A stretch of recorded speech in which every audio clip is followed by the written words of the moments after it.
ခုဒီမှာ stable circuit ကို circuit diagram တိုင်းဆင်ထားပါတယ်နံပါတ်1ကိုတောင်းချထားတယ်2နဲ့6ကိုဂျမ်ပါနဲ့ကူးထားတယ်နောက်ထပ်ဒီမှာကြည့်မယ်ဆိုလို့ရှိရင် tanky resistor နှလုံးနဲ့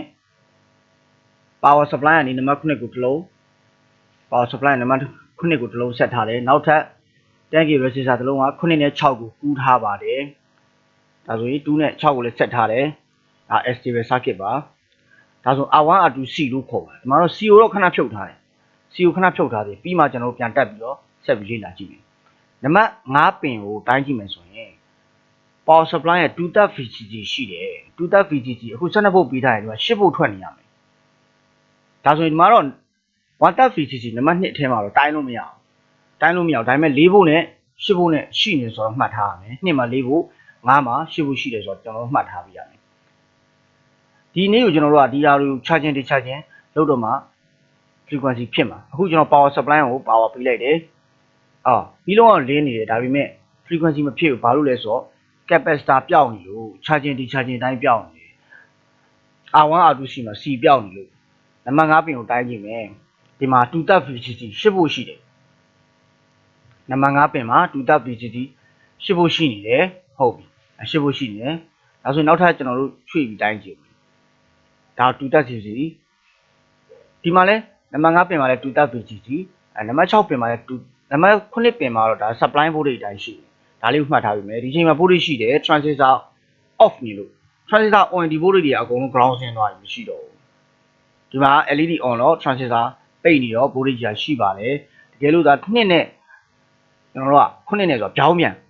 2က1ဖြစ်ရင်ဟိုဘက်က0ပြောင်းပြန်เนาะအခု capacitor တစ်လုံး480 microfarad ကိုစပြီးတက်လိုက်မယ်သူက charging discharging တိုင်းပေါ်လာလို့ရှိရင်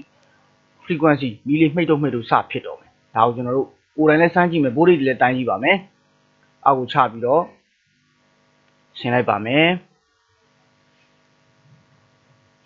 ဒီမှာနံပါတ်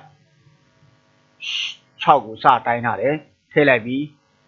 တာနဲ့ဒီကောင်စပြီးတော့ charging discharging ဖြစ်ရင် charging discharging တိုင်းပုံမူတည်ပြီးမီလီကမှိတ်တော့ဖြစ်ပါလိမ့်မယ်ဒါ frequency ပါပဲ charging ဖြစ်10ဖြစ်တော့ပိတ်တယ်เนาะ10ဖြစ်တော့ပိတ်သွားတယ်တိုင်းထားတယ်ပြန်တက်လာပြီး10ကြော်လာနဲ့ဒီကောင်ပိတ်သွားလိမ့်မယ်ပြန်ဆင်းမယ်ပြန်ဆင်းသွားပြန်4ဖြစ်တာနဲ့ဒီကောင်ပြန်ပြီးအွန်အောင်ပါပဲသူက4 volt နဲ့10 volt ကြားထဲမှာကျွန်တော်သွားနေ 2-third VCC နဲ့ 1-third VCC ဒီနှစ်ခုကြားထဲမှာပြေးနေတာဒါပဲ frequency ဖြစ်တယ်ဆိုဒါပဲအဲ့တော့ charging discharging တိုင်းကြီးတာငယ်တာပေါ့မူတည်ပြီးတော့ကျွန်တော်တို့က frequency တွေကိုကစားလို့ရတယ်ဘယ်လိုကစားမှလဲကြီးသွားကျင်တာလားငယ်သွားကျင်တာလားဒီနည်းနဲ့ကျွန်တော်တို့ကစားလို့ရသွားပြီเนาะဒါကျွန်တော်တို့ပြင်ပမှာလည်းလက်တွေ့ဆင်ကြည့်ပါလက်တွေ့ဆင်ကြည့်ပြီးတော့မီတာတွေလိုက်တိုင်းကြည့်ပါဒီမှာနံပါတ်9 6နံပါတ်9က transistor on တဲ့အချိန်မှာ voltage ရှိမယ် sorry တိုင်းကြည့်မယ်ဟုတ်ပြီနံပါတ်5ကိုတိုင်းကြည့်မယ်10 volt ရှိတယ်ဒီလိုနဲ့ပဲကျွန်တော်သွားနေတာကျွန်တော်ကဒီ frequency ကို change နေတယ် capacitor လေးကိုဖြုတ်လိုက်capacitor မရှိတော့ charging discharging ပျောက်သွားတော့သူ့ရဲ့4 volt နဲ့10 volt ပြေးတဲ့ဇာတ်လမ်းလေးရပ်သွားတယ်ဒါဆိုရင်ကျွန်တော်တို့နောက်ထပ်တန်ဖိုးလေးပြောင်းကြည့်မယ်ဘာနဲ့ထူးကြလာလဲတစ်လုံးထပ်ပြီးတော့အသေးတစ်လုံးတက်လိုက်တယ်10 volt နဲ့4 volt နဲ့ပြေးနေ frequency ကမြန်တဲ့ခါကျတော့မီတာကမနေတိုင်းယူရတယ်နော်မီတာကမနေတိုင်းယူရတယ်